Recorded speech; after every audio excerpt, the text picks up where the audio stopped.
Genesis chapter 2. So the creation of the heavens and the earth and everything in them was completed.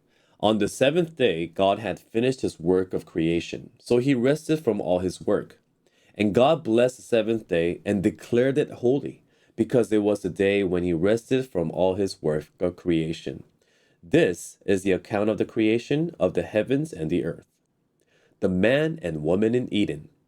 When the Lord God made the earth and the heavens, neither wild plants nor grains were growing on the earth, for the Lord God had not yet sent rain to water the earth, and there were no people to cultivate the soil.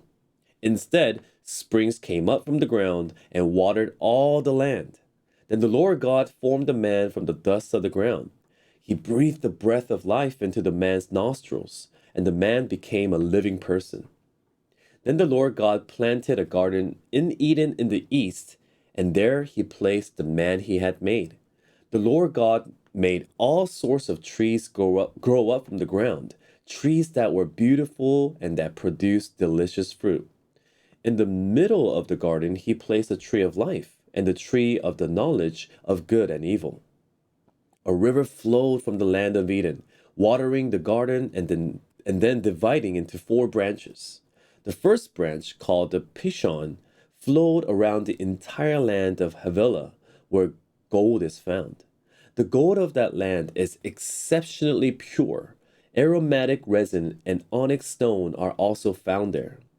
The second branch, called the Gihon, flowed around the entire land of Cush. The third branch, called the Tigris, flowed east of the land of Ashur. The fourth branch is called the Euphrates.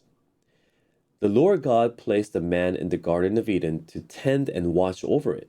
But the Lord God warned him, "You may freely eat the fruit of every tree in the garden, except the tree of the knowledge of good and evil. If you eat its fruit, you are sure to die."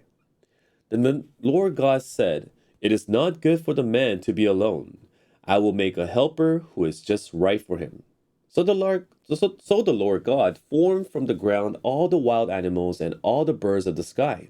He brought them to the man to see what he would call them, and the man chose a name for each one. He gave names to all the livestock, all the birds of the sky, and all the wild animals.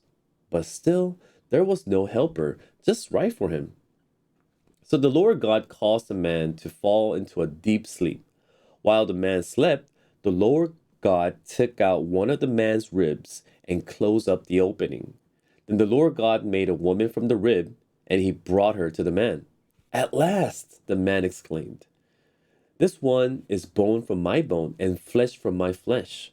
She will be called woman because she was taken from man."